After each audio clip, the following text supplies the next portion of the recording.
This video is going to demonstrate how to operate the dishwasher at the barn house, one of our tree lofts here at Nature's Loft. So, open it up. You got a light here that says normal. Of course, you've got other options. High temp wash, sanitize wash. This is just a basic startup, so when you guys start the dishwasher before you leave, we ask that our guests do that. Just kind of gives us a head start. So, we hit the start button. We shut the door. Now it's running. Please make sure that you hear that the water is running. That is definitely an indicator that it is washing the dishes. So if you need to cancel, you hold the start button down for 3 seconds and it will turn the dishwasher off.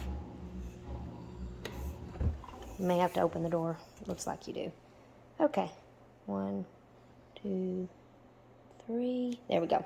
Now everything's canceled. So you have to open the dishwasher door to cancel it.